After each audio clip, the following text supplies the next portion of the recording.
I remember thinking I wanted to be an actress, and my father saying, no daughter of mine is going to be laying on some casting couch. And my father, for years, I felt such shame about having brought shame to him by having a child out of wedlock that died shortly afterwards, but still the shame of it was there. So when my father said, no daughter of mine is going to be an actress, I just thought, okay, I won't be one.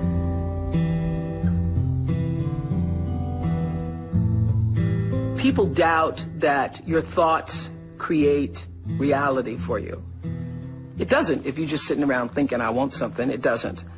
But there's no question if the energy and the vibrational frequency is correct, is in sync with what is to come your way, that there is a space that you create that allows that to happen. And nothing more than the color purple explains that to me. That's what made a believer out of me. I read a review in the New York Times about the color purple on a Sunday morning. I got out of bed with my pajamas on, put the coat on over my pajamas, went to the bookstore to get the book after reading the review. I started reading it in the bookstore. Dear God, I'm 14 years old. Please tell me what's happening to me. That is my story. Oh my God. Somebody else has this story? I go home, I finish the book that day. Before the bookstore closes, I'm back in the bookstore getting every book that they had, which I think was like 8 at the time. I buy all of those books, I hand them out to everybody I know at work, and I become obsessed, literally obsessed with the color purple. And I would walk across the Wacker Street Bridge just so I could run into people who had not read the color purple. I didn't have a book club, so any way I can get you to read it is fine. And I would pass out these books. If somebody said, no, I hadn't heard of it, well, I happen to have one right here. And I heard that they were going to be doing a movie about the color purple. They was Steven Spielberg and Quincy Jones. And as it turns out,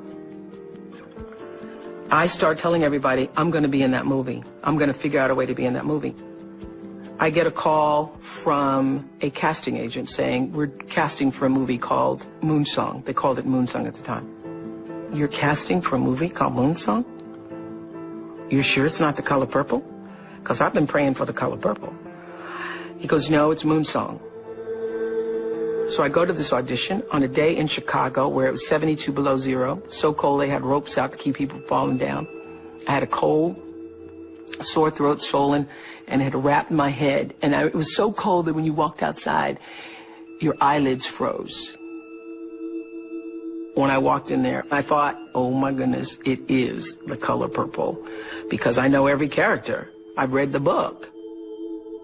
I read for the color purple, and not only am I reading, I'm reading like for a major role. They want me to read for Sophia. She's married to Harpo. And Harpo is my name, spelled backwards. So I think if that is not a sign from Jesus himself, I never saw a sign bigger than that. So I audition, I hear nothing. I ended up months later calling the casting agent saying, I haven't heard anything. He said, you don't call me. What are you calling me for? I call you. And we have real actresses who are auditioning for this part. Alfred Woodard just left my office, he said. She's a real actress. You have no experience. So I hung up the phone, and I knew I'm not going to get the part. So I feel really terrible. I can't even believe this. I think this is a God trick. I think, well, God, what'd you do that for? Why did you take me to the audition, and I'm auditioning, and then it's a Harpo character, and then I'm not going to get it? So I think it's because I'm fat.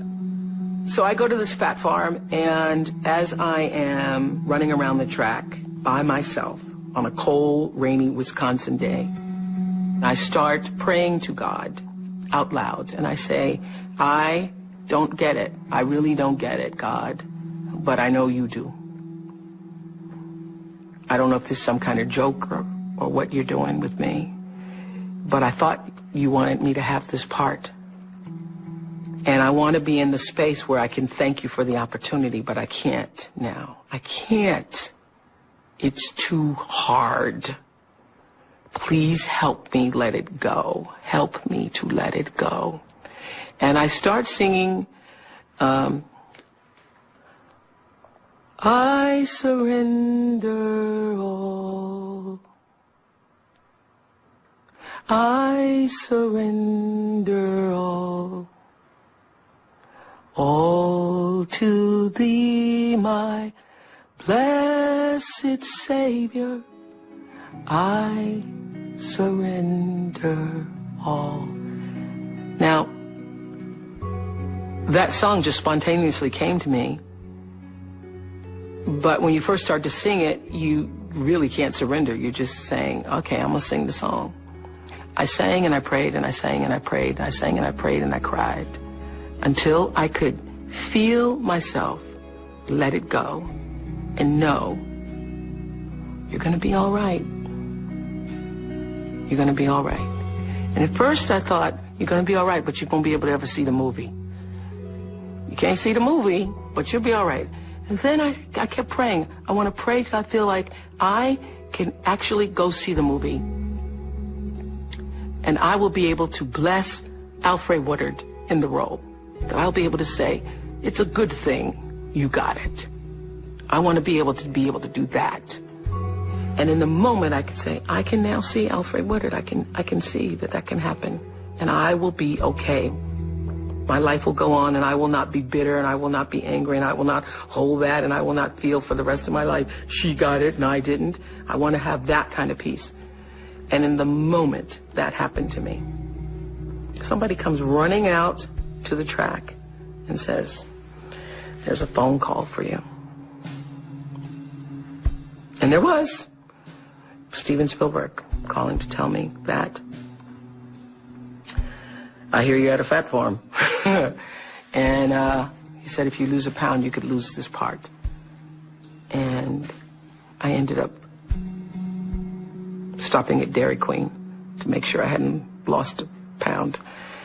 And the next day I was in his office at Amblin at Universal Studios and got the part. I would have to say one of the fundamental turning points in my life was The Color Purple. Nothing has had a greater impact on me, spiritually, emotionally, psychologically, in determining my path. Because it literally changed my faith in that I could see it. It was real. It was real. All my life I had to fight. I had to fight my daddy. I had to fight my uncles. I had to fight my brothers. Girl, child ain't safe in the family names. But I ain't never thought I had to fight in my own house. I loves Harpo. God knows I do. But I kill him dead before I let him be. This life be over soon. Heaven lasts always. Girl, you ought to bash Mr. Ted open and think about heaven later. God can dream a bigger dream for me, for you, than you could ever dream for yourself. When you've worked as hard and done as much and strived and tried and given and pled and bargained and hoped, surrender. When you have done all that you can do and there's nothing left for you to do, give it up. Give it up to that thing that is greater than yourself and let it then become a part of the flow. And I have never wanted anything as badly, as hard, as much as The Color Purple. And the wanting of it and then the surrendering of it is what taught me how to live in a space of letting go. You can dream this much, but God has a bigger dream. That The Color Purple is then setting you up for the national Oprah Winfrey show. I didn't know that at the time. So when I ask, What should I do? Should I do this? Should I do this? The bigger question is, what would you, God, the universe, have me do?